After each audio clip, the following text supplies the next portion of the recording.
The next major element of a digital marketing campaign is content.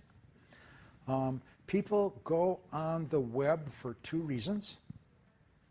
They are.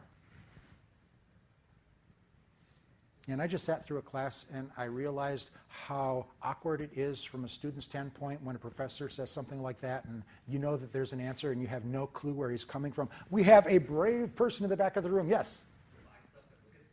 So, I will accept that as an answer. I will give you full points. So to buy stuff and to look at stuff for information or entertainment. Okay, but yeah, buy stuff, look at stuff, that works. So they're looking for something or they're just there to have fun. But whatever it is, it's content. And what drives success, what drives internet activity is content that's relevant to what the customer wants to do. And that's kind of the payoff. So you've ever done like, I have a class project and I'm looking for a list of the top 10 companies in the artificial intelligence industry. What would be relevant to me? That's not a hard one. So if I'm looking for a list of the top 10 companies in the artificial intelligence area, what would be relevant content for me?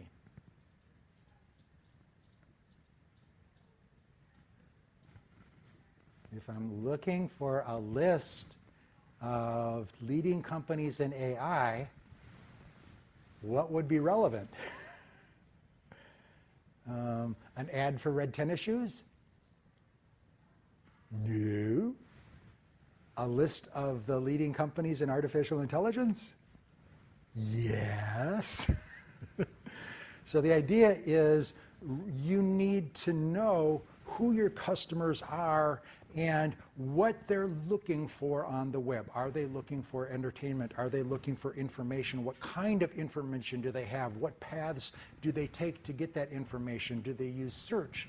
Do they use social? How do they find your site? And then you need to populate those paths with content that will drive them to your site. Click here for a list of the 10 top companies in artificial intelligence, or click here for a white paper on the artificial intelligence community. Those all might be relevant content if somebody is searching that. And if I am a company that sells AI products, I would want to connect with customers who find artificial intelligence relevant, right?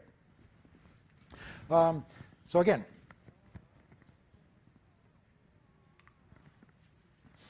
so two kinds of content. Some people say three kinds of content. There's owned, earned, and paid.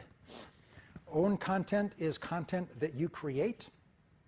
And content is expensive to create.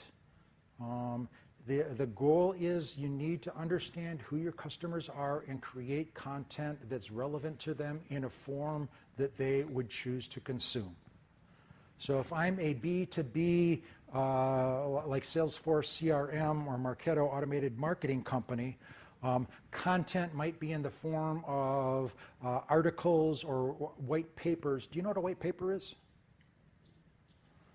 A white paper is something that looks like an academic paper, but it's not peer-reviewed.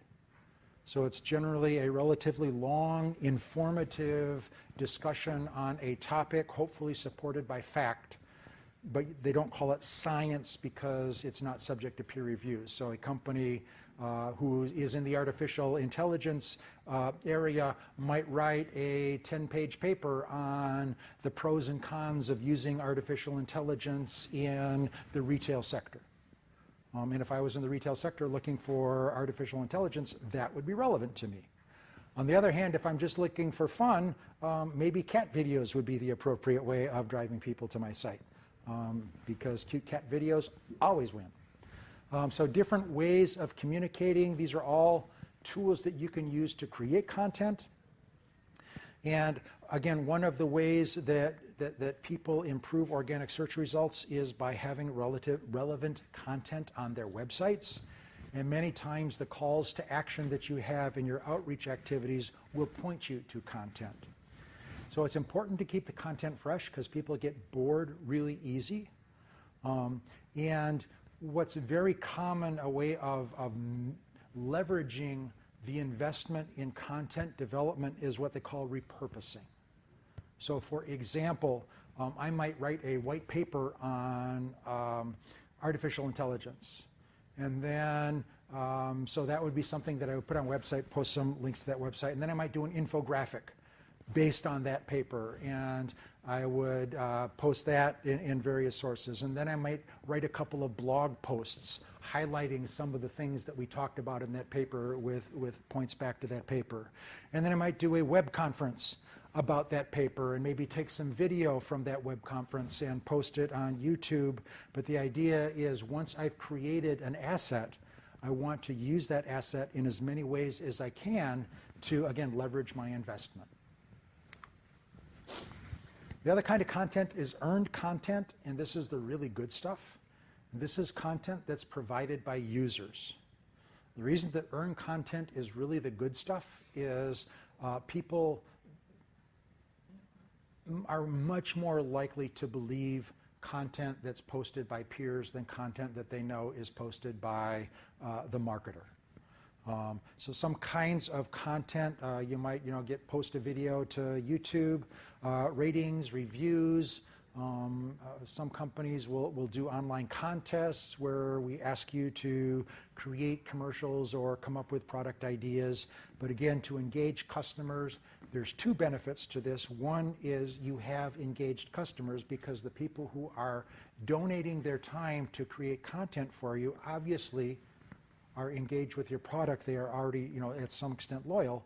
And the content that they give you is an asset that you can leverage to reach other people.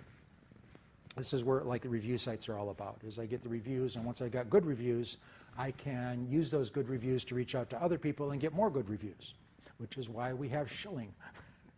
And shilling is where you post fake reviews or pay people to do good reviews for you.